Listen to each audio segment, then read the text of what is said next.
Papa Murphy's $7.99 everyday value lineup of take and bake pizzas are, well, a pretty big deal for a pretty small price. We're talking big savings on big flavors, like our new bold shredded pepperoni pizza, crumbled sausage pizza, or classic cheese pizza, all for the small price of $7.99 each. So head to Papa Murphy's, because with freshly made large pizzas at this price, you can afford to bake a big-time deliciousness all day, every day. Papa Murphy's, change the way you pizza.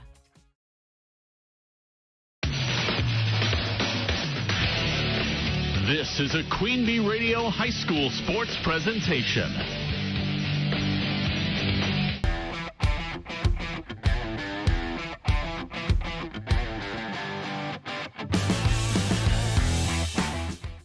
It's the Papa Murphy's of Platteville and Prairie High School football roundup on the Queen Bee Radio Sports YouTube channel. I am joined by Matthew Goninen, Mark Evenstad, Scott Tolzman, and Steve Prestegard. That's our lineup for our Week 6 and Week 7 coverage of high school football in Southwest Wisconsin.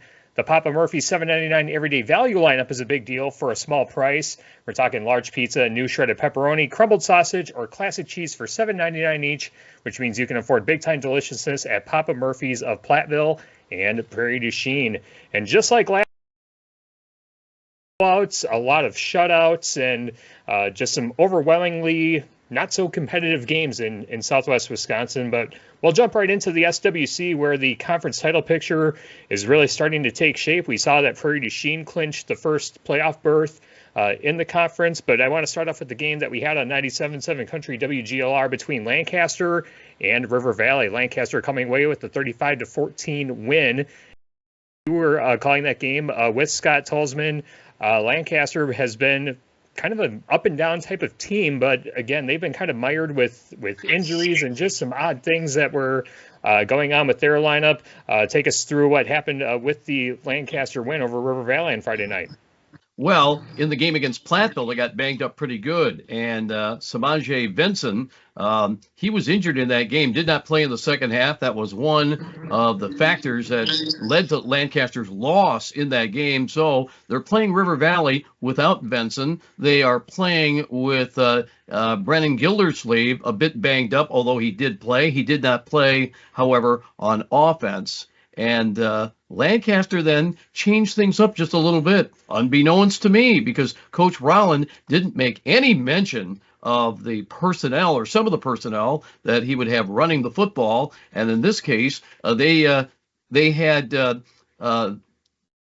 the fullback position with Nolan Hankey from a wishbone formation, played the fullback role in the game, and he rushed 25 times for 187 yards and 2 touchdowns. So a great performance from Hankey, leading the way out of the backfield. And Nolan Wolf, a pretty good day, passing the football. He didn't pass it a lot, but he completed 5 of 9 for 66 yards.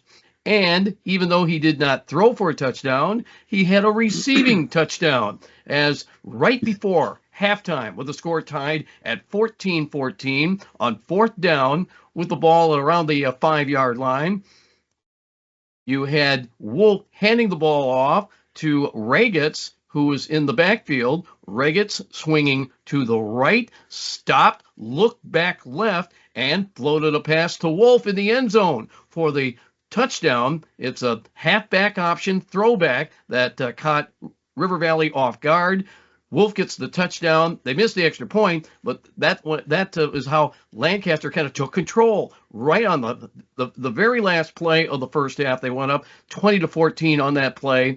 It took River Valley by surprise, and then second half, Lancaster just gained control more so with giving the ball to Hankey and running the football for a total of 187 yards. So a quality win for Lancaster, considering that they changed up the offensive philosophy or the offensive formation, not because they wanted to, but in some ways they had to, with the personnel that they had without Samanje Vinson in their backfield. So that's a great win for Lancaster. I think that gives them the confidence that they could run from any spot, any type of formation, and be successful with it.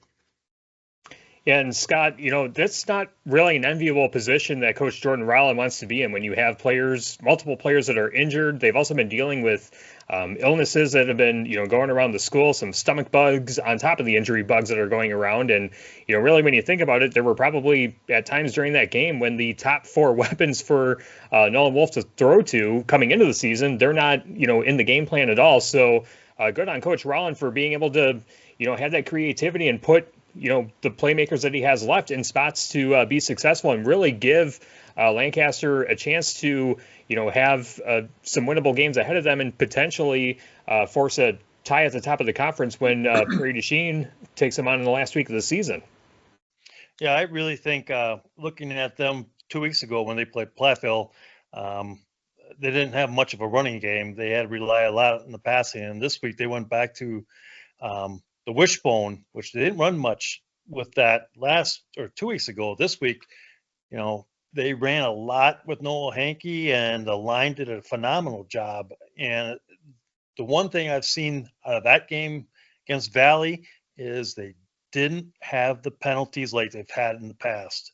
They really played clean football, and that really propelled them to keep drives going and getting that score that they needed to. Yep, and Lancaster will take on Dodgeville coming up on Friday night. We'll have that game on 97.7 Country WGLR and the Queen Bee Radio Sports YouTube channel. We'll touch on that in a little bit, but let's move over to the game that we had on Extreme 107.1. Platteville keeping that momentum going off their win against Lancaster 2 weeks ago, defeating Richland Center 38-8 on homecoming night. And Steve, it seems like Platteville, the last game and a half have really found that momentum, and they're starting to gain some momentum heading towards the home stretch of the season. Yes, they are. And this was a game that could have been a problem for Platteville. First off, it's homecoming, and everybody knows what coaches feel about homecoming. Compounding things in this particular case is that Platteville was playing without three offensive line starters who were suspended for the game due to an off-field incident. So you got three different people in the line. That was probably the reason that Platteville only had 23 yards rushing. But on the other hand, they also did not have a lot of rushing plans, apparently. They actually only ran the ball 8 times during the football game.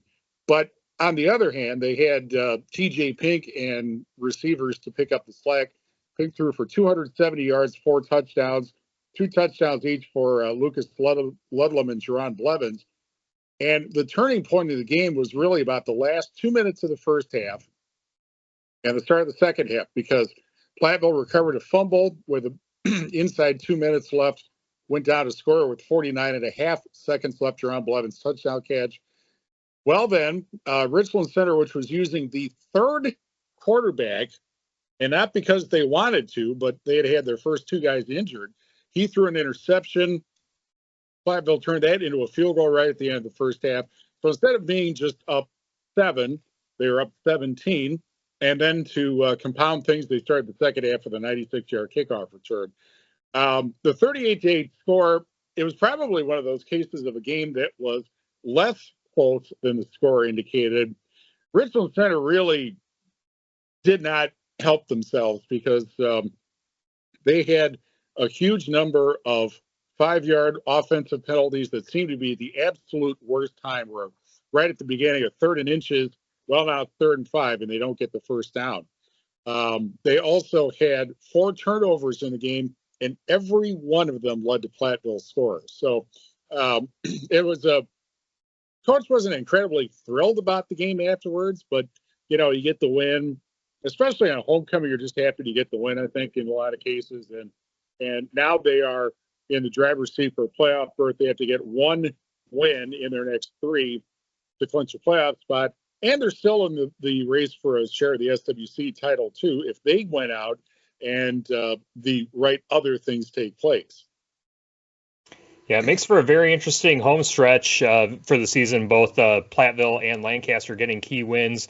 Other games in the SWC on Friday night, Prairie Chien took care of Dodgeville easily 63-0, and then Broadhead Judah defeating New Glarus 18-0. That was a bit of an eyebrow-raising type of score, at least in my estimation. And now looking ahead to the games that we have coming up on Friday night in the SWC, we mentioned that Dodgeville will be at Lancaster. I'll have the call of that on 97.7 Country WGLR and the Queen Bee Radio Sports YouTube channel. Shark, I think the thing with Lancaster, you kind of mentioned it, in the recap, is that the injuries are a big thing. That we'll see which players Lancaster has back. The other aspect is that it is Lancaster's homecoming. Steve alluding to all the distractions that come with homecoming. And Dodgeville, even though the record isn't really, that great and the final scores have not really been reflective of that, there's a lot of freshmen on that team, a lot of underclassmen, and they've got numbers and they've got athletes, and it's just, can they get things going and find something positive to end the season on a high note? Well, take a look at this. You got Lancaster missing some of their speed guys with Benson out and Taylor Williams out with the broken collarbone, and Brennan Gildersleeve slowed down. Those are three really fast guys. So Lancaster trades in the speed for the power with the going to the wishbone offense and then having Hankey run the football. And of course, the offensive line did a really good job last week against River Valley. So years ago, yes, they used to run the wishbone literally all the time, and that kind of morphed into the modern wishbone because they could pass out of it. But as a wishbone team, they show that they can flex their muscles and move the football. And meanwhile, Dodgeville, yes, Dodgeville has been taking their lumps, but as you said, Tyler, they've just got a lot of young kids. It's going to take a little bit of time. I plead to Dodgeville fans, just be patient. These kids, they're busting their tails each and every week. They might not win a game at all this year, but in future years, that's going to pay some dividends. This great group of kids, this class of Dodgeville High School players. I think it's something around 9 or 11 seniors that are on the Dodgeville team. But when you look at that roster, it is predominantly freshmen and sophomores. So a younger team, but very excited to see what Dodgeville has in store. But again, just that younger group, if they can keep working and having positive things to end the season on a high note, big things potentially happening for them in the future. The other game that we have on Queen Bee Radio on Friday night, Platteville at New Glarus. We'll have that game on Extreme 107.1. Steve, Platteville taking on the Glarner Knights, as the Glarner Knights are a new team in the SWC this year. They've been kind of an interesting, team as far as how they factor into the conference, but coming off that loss to Broadhead Judah last Friday night, still kind of a bit of a mystery as to kind of where they kind of fit in the mix. Indeed. They won their first two games. And then they got beat pretty handily by Lancaster, and then they won again. But then, I always felt that, and I think most people felt that Broadhead Judah was going to be better record-wise than they are now. And I think to this point, New Glarus has been probably a pleasant surprise. That was probably a win, probably a loss they didn't want to have last week because of the playoff implications for that. So even though New Glarus has more wins than Platteville does, Platteville, all three of their wins are conference wins, so they're one win away from getting into the playoffs. And it's a harder path for New Glarus because they have to win two of their last three to get into the playoffs or rely on the bubble, which did work for New Glarus Monticello last year. But look at who they're playing. They play Platteville Friday night. They get Prairie to Chien the next week, and suffice to say, New Glarus is not going to be favored in that game. And then they get River Valley to end the regular season, and it's possible that's going to be a big game for River Valley getting in the playoffs. So if New Glarus wants to get in the playoffs, that's almost a must-win for them on Friday. And they would have to obviously play better than they did against Broadhead Judah if they want a chance of beating Platteville in that game. Yep, and Scott, what are the things that you're looking for in this matchup between Platteville and New Glarus?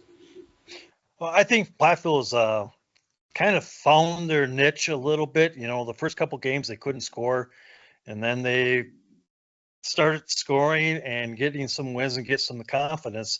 I think Platteville's a better team than New Glarus. New Glarus is new to this conference, so it's a kind of a figuring out type of team. But really, New Glarus is up against the wall, and they need to get this win, and Platteville can't look past them. So it's going to be an interesting game because one is Platteville wins, they're in the playoffs.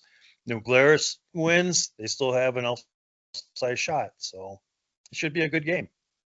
Yep, looking forward to it. Again, Platteville at New Glarus on Extreme 107.1 on Friday night. The other games in the SWC, Broadhead Judah heads to Prairie du Chien. Prairie du Chien, of course, at the top of the conference right now. And then River Valley at Richland Center, Steve mentioning just a bit ago, River Valley, that's a big game for them to keep their playoff hopes alive. So we'll have Broadhead Judah at Prairie du Chien and River Valley at Richland Center. The matchups wrapping up the SWC for this week. Let's move into the SWAL, where I had a chance to call the Benton Scales Mount Charlesburg Knights at Cuba City Cubans on Super Hits 106. And Cuba City, once again, well-rounded in all three phases of the game, jumped out to a 28-0 lead, scored on the first offensive play of the game. Just looking at the stats, Tyson Richard, a perfect 6 for 6 passing, 174 yards and 4 touchdown passes. Interesting fact for Tyson Richard, he has not thrown an interception at all this season. He has taken care of the football and has done very well running that Cuba City offense. Henry Cruiser getting in on the mix on the receiving side as well. 2 catches, 33 yards, and 2 receiving touchdowns. Also had an interception and a forced fumble on the defensive side of the ball. The biggest takeaway from the game, though, Andy Leffelholtz, he had 8 carries for 91 yards and 3 touchdowns, but he left the game right before halftime due to a broken arm. And if you follow the Cuba City Cubans Facebook page or any of their social media accounts, he was the action athlete that they awarded this week, and you can tell it's a pretty heavily casted arm that he's got. So we'll kind of keep tabs on that to see if he can come back if Cuba City does have a deep postseason run. Talking with Guy Kopp post game about it. You could tell he was pretty, broken up, not just because of the injury and how painful it was, but just the fact that, now that he's out of the mix and he's not a key contributor, at least for the foreseeable future, for the Cubans football team. But as we've talked about throughout the season, Cuba City is loaded with players on the roster, the 27 seniors, 72 total players on their roster, and they have reliable options to go with. Bradley Rowe and Ethan Griffin are solid ball carriers and can help this Cuba City team moving forward. A bright spot for Benton Scales Mount Charlesburg. They did get 14 points on a very stingy Cuba City defense. Peyton Mullen had 2 rushing touchdowns for the Knights. And I'm, similar to what we were talking about with Dodgeville, a team that is getting bigger in terms of roster numbers. They have some underclassmen. They started a few freshmen along the offensive line, which, again, going against a very senior-laden Cuba City team, that's no easy task by any stretch.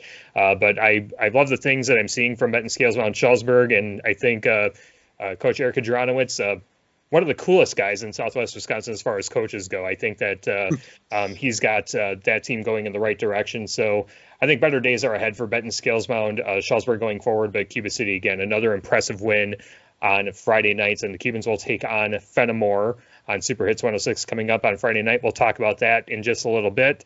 But some of the other games in Southwest Wisconsin, Darlington took care of Fenimore easily, 49-6. Belleville defeating Southwestern East Dubuque 31-0. And then we mentioned last week Mineral Point canceling their makeup game with Lena Winslow due to low numbers and injuries. And Matthew, first thing that kind of stands out to me about the other games, Belleville not only getting the win, but shutting out Southwestern East Dubuque after the strong start that they had.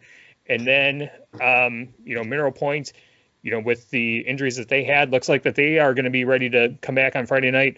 What's the landscape looking like in the SWAL in your estimation?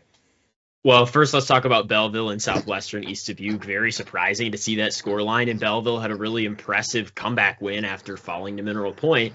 Brennan Keys had 3 passing touchdowns, almost 300 passing yards, and a rushing touchdown as well, which is really interesting to see him throw that into his game. Because when I got the opportunity to watch him, he looked like he was more comfortable when he was able to roll out, when he was able to keep it and go for some of those short throws.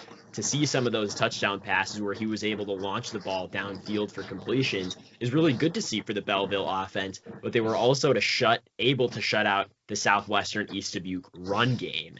And because of that, Southwestern East Dubuque wasn't able to get any points on the board. They weren't able to jumpstart their passing game because they didn't have that running game to lean on. So it's going to be interesting to see what the fallout is from that game. Looking at some of those other games with Darlington, they continued their dominance.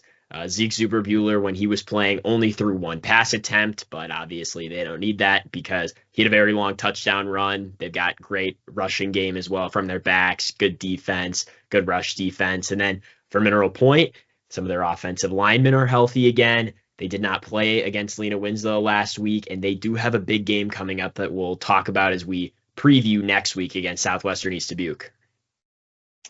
Yeah, Southwestern East Dubuque is kind of an interesting story because, again, they had that very strong start, but now they've, dropped a few games in a row. And, probably, we might have counted out Belleville maybe a little too early in the season, but now they're starting to get things back on track. And that should make things interesting down the home stretch of the regular season with playoff berths and things like that on the line.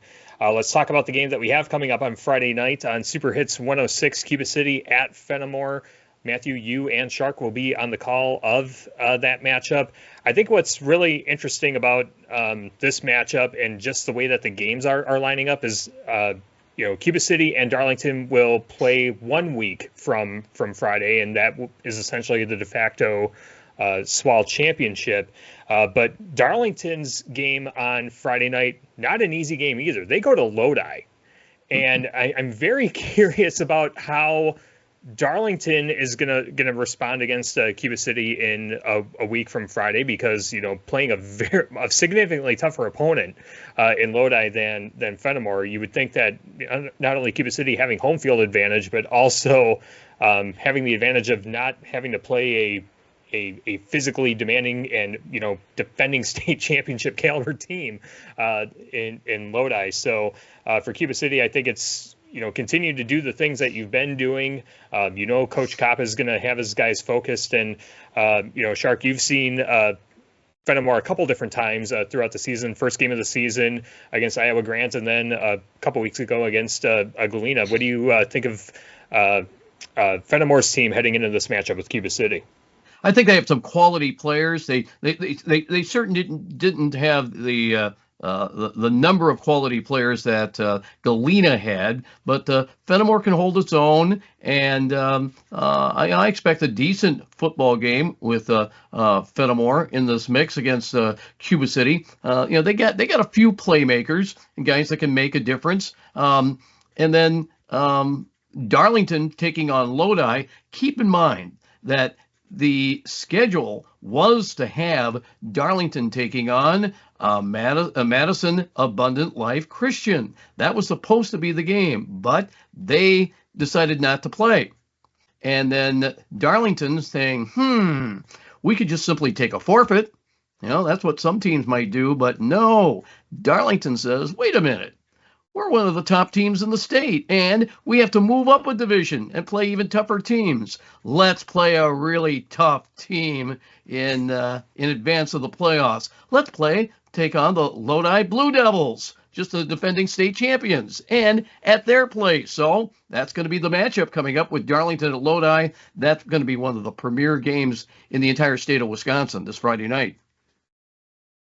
Yeah, that's going to be a very intriguing matchup. Very curious to see how Darlington lines up because, again, we saw earlier that, Darlington lost big time to Prairie Chien. I think 35-7 was the final of that one. This is a really, good test for Darlington to see where they're at, heading down the home stretch of the season, and probably a good precursor for them for that matchup against Cuba City, the following week. But, again, I'm just kind of concerned with Darlington not being as deep as Cuba City. What does that game look like? in a couple weeks after Darlington plays Lodi. The other games that we have on involving the SWAL, Mineral Point will be at Southwestern East Dubuque, and then Belleville at Benton, Scales, Mound, Shullsburg. And Matthew, that's a big game for both Mineral Point and Southwestern East Dubuque all of a sudden, because it does kind of feel like that whoever wins has an opportunity to stay alive, and the loser might not be playing football past week 9. Yeah, so with that game, in my opinion, I think that's going to be the second most important game in the SWAL for the rest of the season in terms of playoff position. And one really interesting thing with the SWAL is how many teams at this point are in contention for a playoff spot. Obviously, Cuba City and Darlington have already locked up their spots, but looking at Southwestern East Dubuque, Fenimore, Belleville, and Mineral Point. We'll start with Mineral Point. At this point, they have 2 conference wins. They get on the bubble with 1 more, and they can get in with 2 more. They end their season with Benton and Fenimore. Those games, Mineral Point might be favored in, some more challenging than others. So the big one for Mineral Point, Southwestern East Dubuque this week, as we mentioned, they see a path to the playoff. Belleville, they were able to get that big win over Southwestern East Dubuque, so they now have 2 conference wins. They're taking on Darlington to wrap up the season, who's a very, very talented team, but they've got a game coming up against Benton, Scales, Mount Shullsburg, and against Fenimore. They see a path to the playoffs. Fenimore, they've already got 2 conference wins. They have a little tougher path. They're playing Cuba City this week, but they're playing Belleville and Mineral Point to wrap up the season, 2 other teams with 2 wins. If they play well, they see a path to the playoff. And Southwestern East Dubuque, right now they only have 1 conference win, but week 8 was their Abundant Life St. Ambrose game. So we'll say, for the sake of this conversation, they essentially have 2 conference wins. They take on Mineral Point and Benton. They need to win both of those games, and they're in. So there's 4 more teams in the SWAL that can see a path to the playoff. And the biggest, most important game in that is going to be Mineral Point versus Southwestern East Dubuque this week. Darlington not playing a conference game, I think it says a lot about their coaching staff and the decision to play against Lodi. It's going to be a really great game. And then Belleville and Benton Scales Mound, that is a must-win game for Belleville to stay in playoff contention. So a very, very, very intriguing week in the SWAL, to say the least.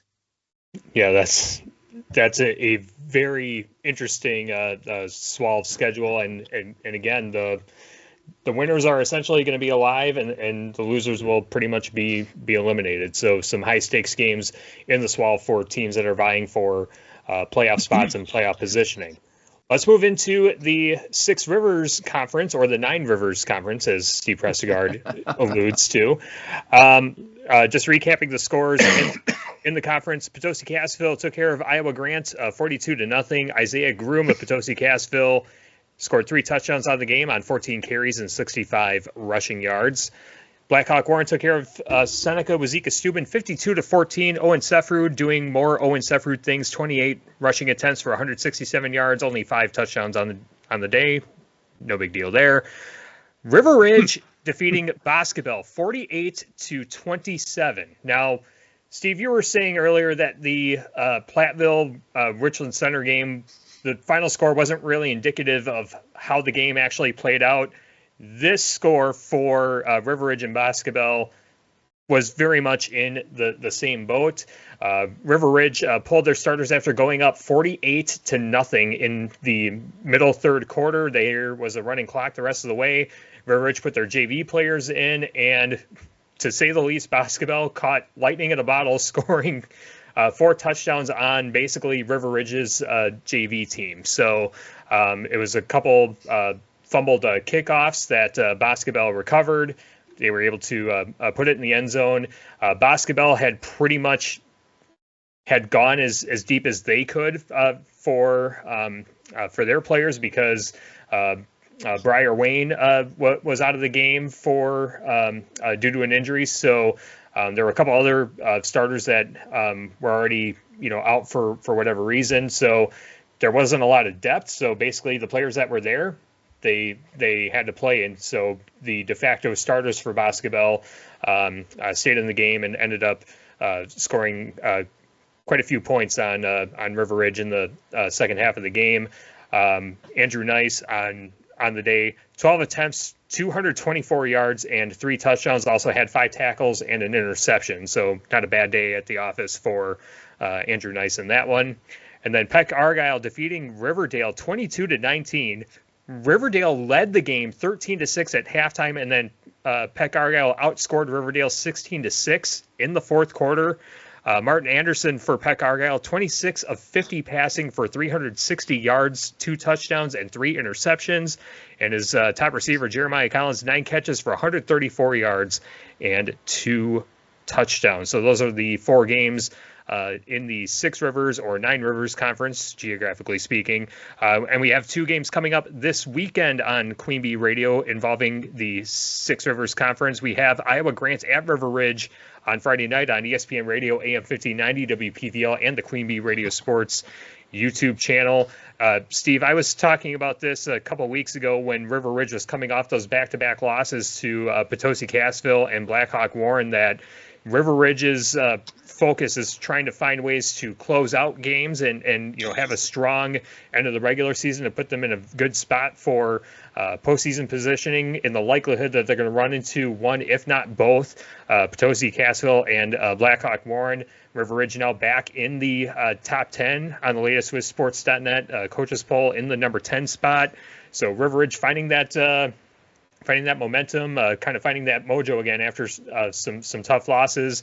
And they welcome in an Iowa Grant team that's kind of been, when they're down, they're really down, but when they're playing well, they've been kind of a pleasant surprise in some games this year. Well, that's right. And obviously, none of the 2-2 teams are going to clinch a playoff berth this weekend. But, when Matthew said about the wide open race for playoff spots in the Swell, it's even more wide open, really, in the Six Rivers, Nine Rivers, because you have 4 teams that are going for most likely less than 4 playoff spots. River Ridge was just unfortunate to have the schedule in the sense of where they played these teams in the beginning, right, the 2 toughest opponents right at the start of the season. And now things have obviously evened out somewhat for them. But, I don't know that any of us would have said back when we were doing the preview show that at this point, with 1/3 of the regular season left, that River Ridge and Iowa Grant would be in the exact same spot as far as the playoffs went, which is to say, not going to make it this week, maybe win, if you win and then win next week, you could.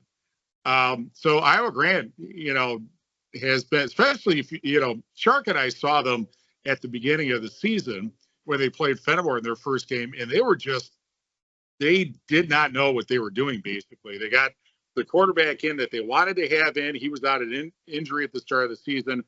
And you're right. In when they have played opponents that they can beat, they've played well. And, when they played Potosi-Cassville last week, well, I'm sure the steak was good because there was great steak night at Iowa Grant. So now the question, I guess, really becomes for Iowa Grant, how do you recover from that? Because sometimes when you get hammered so badly by a team, you believe that is what you are, that we're not good at all. And that's a challenge for the new Iowa Grant head coach to get his team saying, this is a beatable opponent that we're playing on Friday.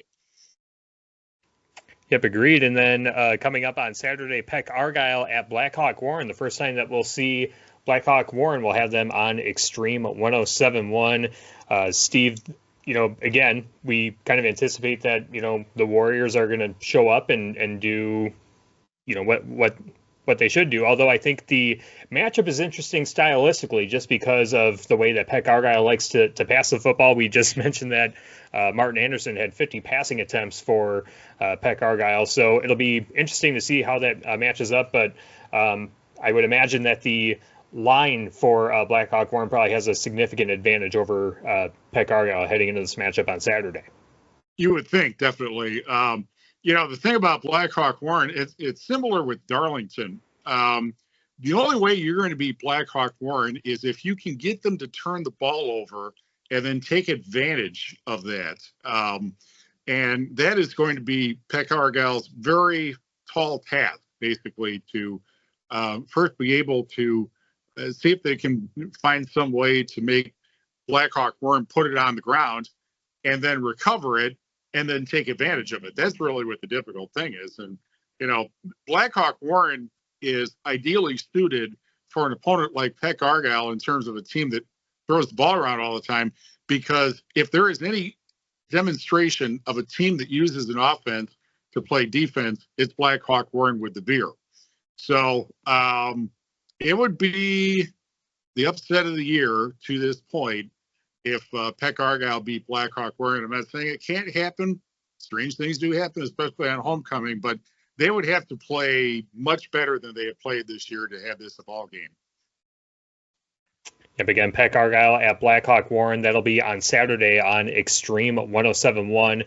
Other games in the Six Rivers this weekend. Seneca Wazeeka Steuben at Potosi Cassville.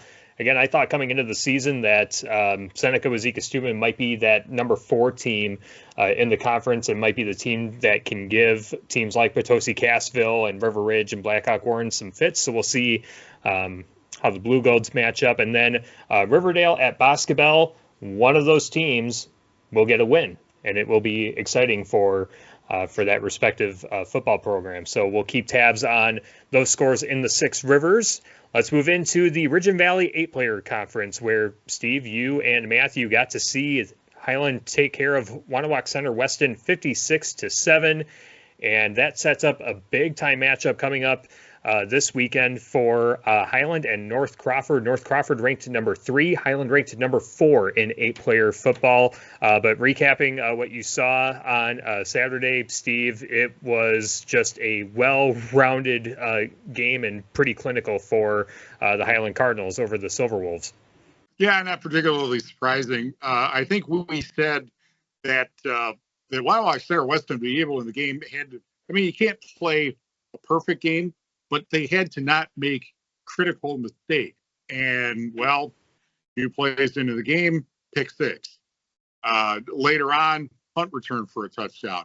Then there was the safety, and, unfortunately, the Silver Wolves were really never in the game once the pick 6 took place. We actually called that the tri-core turning point, because it kind of demonstrated that, okay, we just gave up a touchdown against a team that can, as everybody knows, light up the scoreboard, and that kind of paved the way early on, basically to what was going to happen. I think the thing that really was if there was any surprise in the game, and I kind of should know this, but Highland is really, really fast, and I know we're going to get to it later, but I think that is going to be the biggest problem that North Crawford is going to face.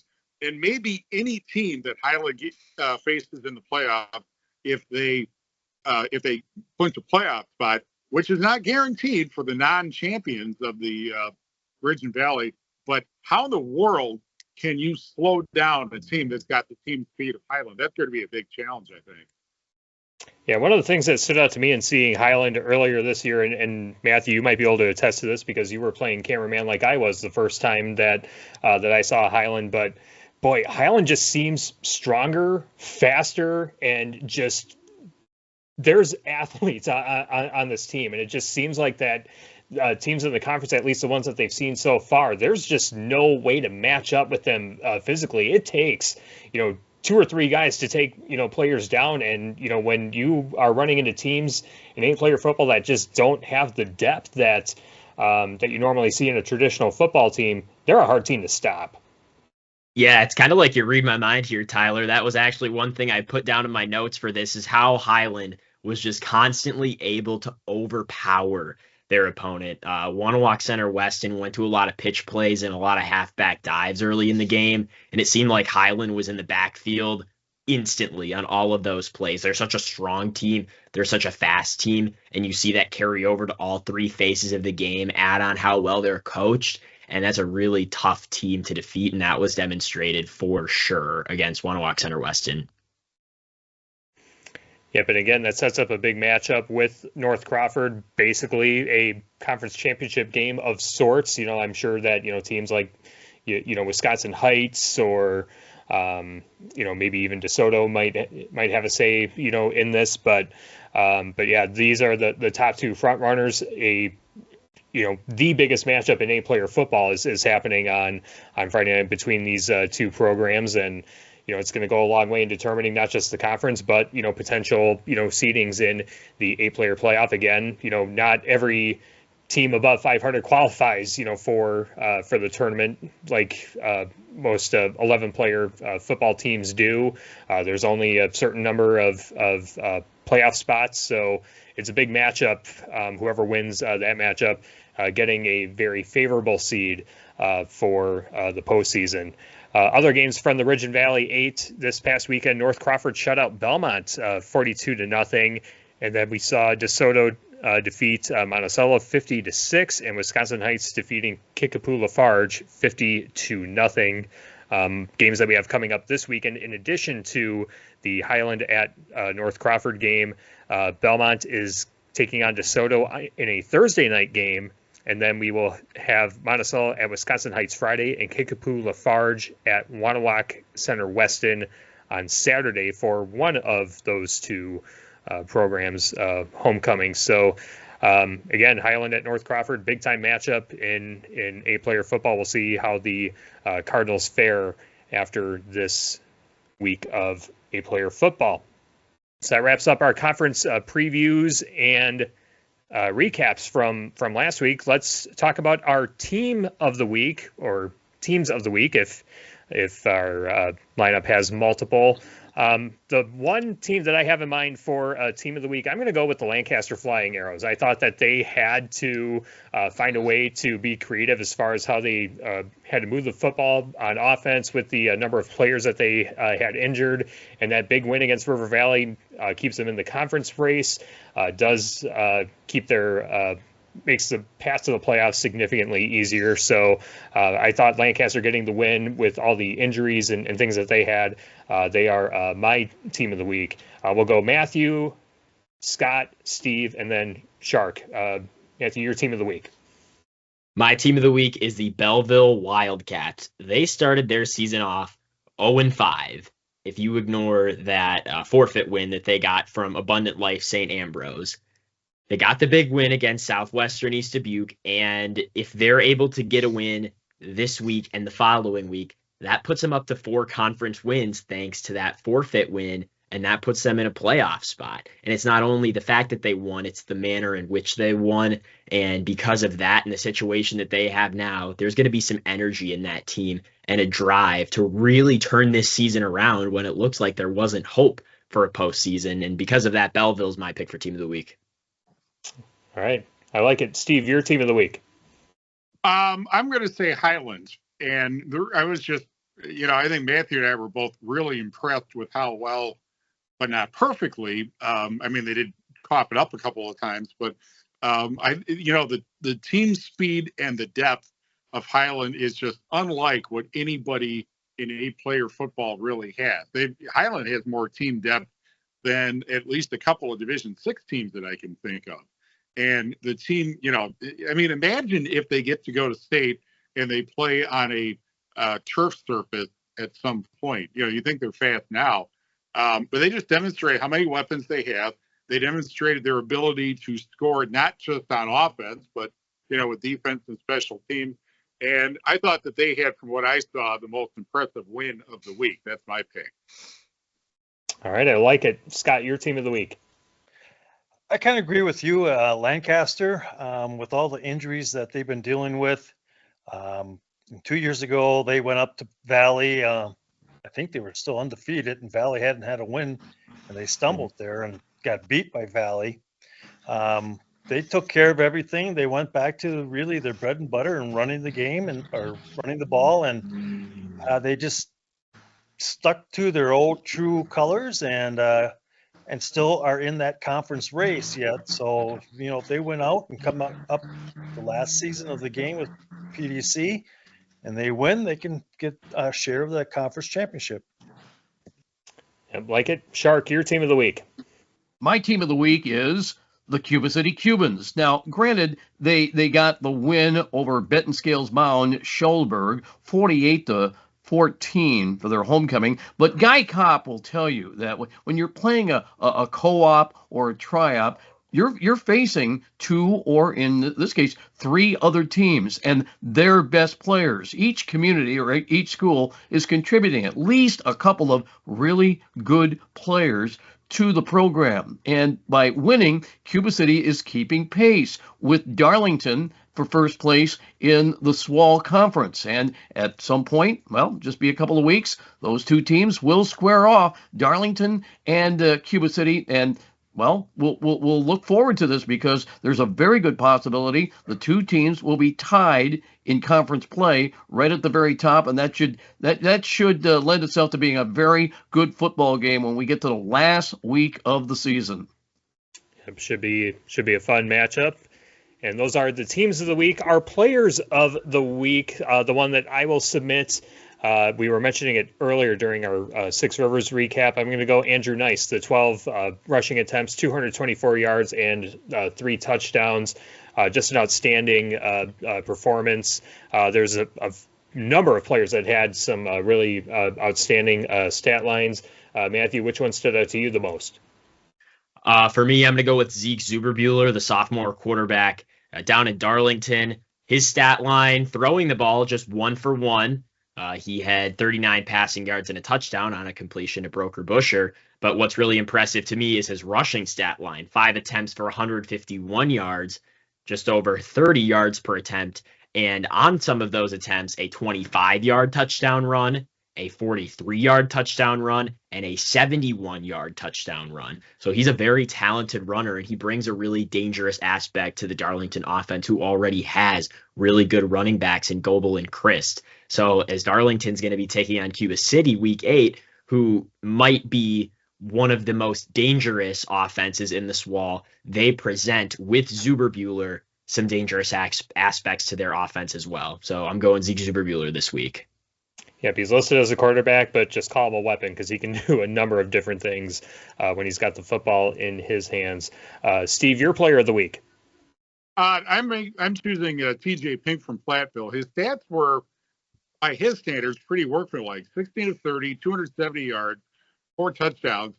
But there's a couple of reasons. First off, he didn't really make mistakes. And, when you had a team that, thanks to the offensive line issue, was kind of bottled up in running the football, they really did have to rely on him, both in terms of just physically throwing the football, but also leadership. And he got the job done. I mean, you think about it, 9 rushes in the entire game for Platteville and 30 passes. And you want to talk about how football in high school has changed in this area.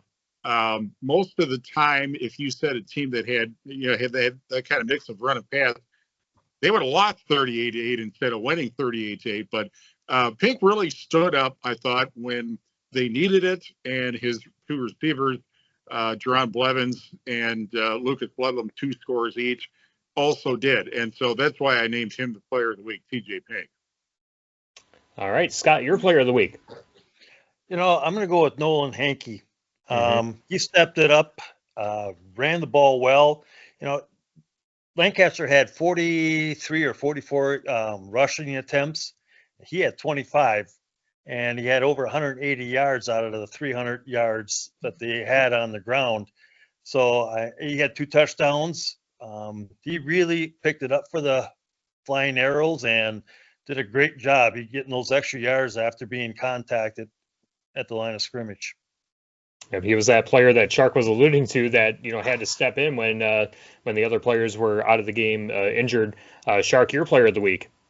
Well, I'm glad that Scott mentioned Nolan Hankey, because I will go with his accomplice, and that's the quarterback position with Nolan Wolf. Keep in mind that he was running an offense, kind of a new offense with the wishbone formation and feeding the ball to Hankey, but Wolf was 5 of 9 passing for 66 yards, and he had a receiving touchdown on a nice trick play pulled off by the Lancaster Flying Arrows right before halftime, a halfback throwback option pass on the final play of the first half, which was thrown by Toy Regetz to Nolan Wolf to get the touchdown right before halftime. And that turned the game around. And keep in mind, Wolf was playing without one of his top receivers, with Taylor Taylor Williams. Yep. Yeah, Taylor Williams. He was out because of the broken collarbone, and then Samanje Benson, he was out, and Brendan Gildersleeve was not at 100%. He didn't play on offense, so Wolf did this without three of his top players accompanying him. So Nolan Wolf is my player of the week for his performance in helping Lancaster win over River Valley 35-14 this past week. All right, I like it. Those are our players of the week. Let's now move into Steve's High Five, where Steve, again, kindly ranks our area teams 1 through 5, and the rest of us tell him mercilessly why he is wrong. And Steve, same as last week, no real changes on the High Five this week because all of the teams in the High Five won in blowout fashion, and there really wasn't a blowout that impressed you more than others by the sounds of it. No, it really wasn't. And so, again, Cuba City 5th, Darlington 4th, Blackhawk Warren 3rd, Prairie du Chien 2nd, and Potosi Castle number 1 for the 3rd week in a row. Maybe that'll continue next week, but I think we might finally see a logjam coming broken up when we have a pair of really big games in the next couple of weeks, but probably not this week. The same 5 because those teams haven't done anything to change their position, basically. Yep, that's kind of the way that I see it too. I didn't really have any issues with the High Five last week. Anyone want to chime in and tell Steve why he is wrong with the way that he has ranked the teams in Southwest Wisconsin? This is the part where we get to harass him. Yes, this is that part. This is the part of the show where you get to say mean things to Steve Prestegard. Oh, all right. Hey, Steve, who'd you have ranked number 2?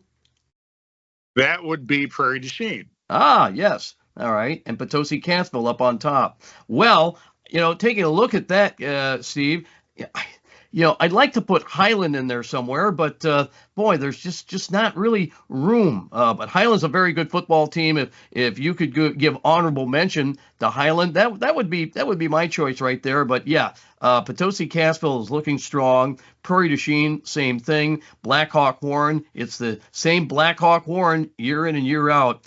You got to throw Darlington in there, and if you do that, then you got to put Cuba City in there too, because they are right now. Those two teams are right now on a collision course for the last week of the season. Right, and Potosi Cathville and Blackhawk are similarly in a collision course the last week of the regular season. All right, I went easy on you. Yeah, it's interesting because a lot of these teams are going to play each other in the last couple weeks of the season. We talked about Cuba City and Darlington playing each other in week 8, and then the 2 big matchups in week 9. You have Blackhawk Warren taking on Potosi Cassville, and then you also have Lancaster taking on Prairie du Chien. Again, Lancaster kind of on the outside of the High Five, but again, they've been dealing with some injuries, and they've had to do some creative things to supplement the loss in players due to injury, illness, things like that. Not going to count Lancaster, out during the final week of the season by any means, but that's a big matchup in the final week of the season that can alter the High Five as well as we head towards the postseason. So that's Steve's High Five. Send him the hate mail or whatever it is, or don't. Do what you got to do. You know where to find him. So that's our High Five. Now we get to the Papa Murphy's of Platteville and Prairie du Chien Mascot Challenge. And boy, oh boy, was the second round of the voting very, very intriguing. Over 600 votes and ballots were casted. And let's take a look at how the round 2 voting finished. In the Lancaster bracket, the number 1 overall seed, the Flying Arrows, did take down the Linden Miners 338-271. Richland Center, the 17 seed, takes down 16-seeded Prairie du Chien Blackhawks 344-265. The Potosi Chieftains take down the Basketball Bulldogs 337-272. And then the Montfort Hilltoppers take down the number 8 seeded Shullsburg Miners 347-262. So that sets up Lancaster and Richland Center in the semifinals of the Lancaster bracket, and then Potosi taking on the Montfort Hilltoppers in the bottom half of that bracket. Over in the Darlington bracket, Matthews Grandma's Rui Eagles take down the number 2 seed Darlington Redbirds 370 to 239. No love for the Darlington Redbirds in the bracket. I wonder why. Dodgeville Dodgers fall to the number 18 seeded River Valley Blackhawks 344 to 265. Matthew, we're going to talk about that in a minute here. In the battle of the Indians mascots, the Bagley Indians victorious over the Seneca Indians 394 to 215.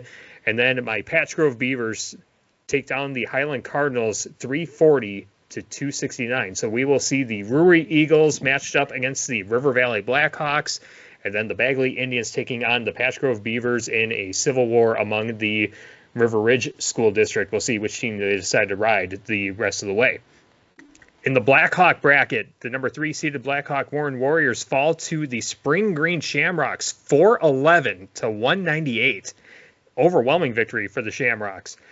River Ridge Timberwolves defeat Potosi Cassville. Again, Potosi Cassville, the number 46 seed, because they technically don't have an official mascot, but River Ridge gets the win 322 to 287.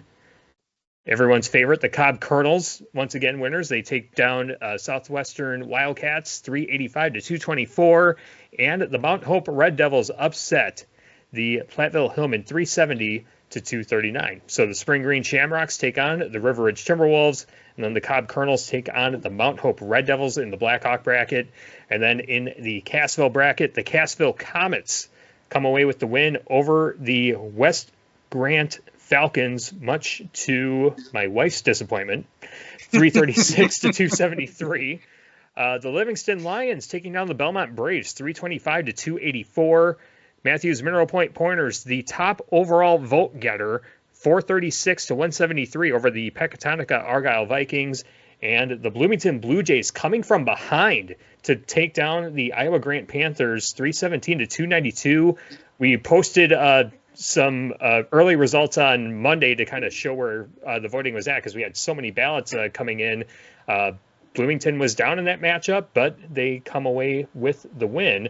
So the matchups in the Cassville bracket, it'll be the Cassville Comets taking on the Livingston Lions, and the Mineral Point Pointers taking on the Bloomington Blue Jays. So Matthew, I want to start with you, because you've been getting the Pointer Nation and influencing them as far as getting out to vote. The question that I have for you is, how does Mineral Point get the votes that they get? And in the spirit of trying to vote your rivals out, one would think that Dodgeville is a school that would be aligned with Mineral Point, but seems like Pointer Nation didn't show the love for Dodgeville. What's going on there? Yeah, so that's kind of interesting to me. And as someone who's been a part of some Dodge Point sports in soccer, cross country, track and field, the Mineral Point Dodgeville rivalry is not what it once was. I think because of a lot of the co-ops that exist between the two schools, it's not as heated. It's more of a fun rivalry. But my guess is maybe some of the older voters that were around prior to the co-op reliving that rivalry, in the sense that they view Dodgeville as more of a rival, and same way around as that rivalry is today. So it definitely has changed over time. Maybe some voters thinking of it differently as it used to be prior to some of those co-op teams. So that one definitely surprised me that Dodgeville did not get some more love, because obviously with the voting totals, I would say it's pretty safe to say that a lot of the votes probably came from Mineral Point voters. Yeah, that was the thing that kind of stunned me the most. The other stunning thing that I noticed too was that the Potosi Chieftains advanced, the Cassville Comets advanced, but the co-op of Potosi Cassville didn't. So maybe this comes down to whether or not you actually have a mascot or what it is. But I was pretty certain that however the voting aligned with the River Ridge schools and with Potosi and Cassville respectively, that whichever fan bases turned out the most, that those were going to be the ones that would advance. But that seems to not be the case, and maybe people are truly just voting for the best mascots, which again, that's kind of the point of the competition. And Scott, we were talking about this last week. Your votes were based on the uniqueness of the mascots, and we still have some really awesome mascots alive in this tournament. I'm going on not the love of my teams. I'm looking at the love for the nicknames, the mascots, the uniqueness. I like the Colonels. I like the Red Devils. Those are the teams that I like to vote for and give them a little love, even though those schools, when you say it, Linden's not around anymore. Mount Hope's not around anymore. They're consolidated. But it's just looking at those unique mascots of the past. Mm-hmm. Yeah, and some of those, again, like the Cobb Colonels, it's very unique to that specific town and that specific area. So it's kind of cool to see that those types of mascots are still alive in the tournament. Spring Green Shamrocks, that's a really cool one that's still alive. Steve, your reaction to the way the voting went and some of the matchups that we have coming up in round 3. Well, it appears, and I don't know that other schools have been as organized as Mineral Point is to get those 10 family-style Papa Murphy's pizzas, but it appears to be kind of, in a sense, a 4-school race right now, because obviously there's Mineral Point, but River Ridge, including its component parts, Mount Hope, and Iowa Grant, is kind of funny. Iowa Grant got eliminated, but Linden and I think Livingston and Rui are all still alive. And then you can throw in River Valley in there because Spring Green is still alive. So it is kind of interesting how that all has panned out after the first 2 rounds. And that the biggest school in the area, Platteville, didn't get enough votes. Yeah. Yeah. Interesting. Shark, what do you make of some of the mascots that are still alive in this tournament? Does this bring back some fun memories and stories of teams that no longer exist that get that bit of a nostalgia factor going up against current day mascots in schools? Well, certainly the one that stands out to me is Patch Grove, because Patch Grove is the forerunner of what we have with River Ridge. And when Patch Grove had their own program, boy, they were really, really good in football and basketball. And it's kind of funny how some of the long-time programs, such as your Darlingtons and so forth, they've fallen by the wayside right now. It just kind of goes to show that a lot of folks still love some of those old schools from way back that had the very small enrollments. Looks like they're still alive and, well, they're still ready to play. Yeah, absolutely. So, that makes a very, interesting, round 3. Again, some conversations among the River Ridge community. Do you ride the Bagley Indians or do you ride the Patch Grove Beavers into the next round? Kind of curious how how that's going to play out. Looking at the bracket once again, which, by the way, you can vote on any of our Queen Bee Radio websites, WGLR.com, SuperHits106.com, X1071.com, and AM5090WPVL.com. If you don't see the little pop-up on the bottom of the screen, just go into the contest tab and you'll see the 2024 Football Mascot Challenge. You still have Lancaster against Richland Center. That's still a current day SWC matchup. Potosi against Montfort. Very interesting, how those two communities are going to match up. Rui and River Valley, two schools somewhat, relatively close. Kind of curious how that's gonna play out. Spring Green Shamrocks versus River Ridge Timberwolves. I have to admit, I am split in how I'm going to vote there. Just being a Timberwolf, but you got to love the Shamrocks too, right? And then Cobb Colonels, Mount Hope Red Devils.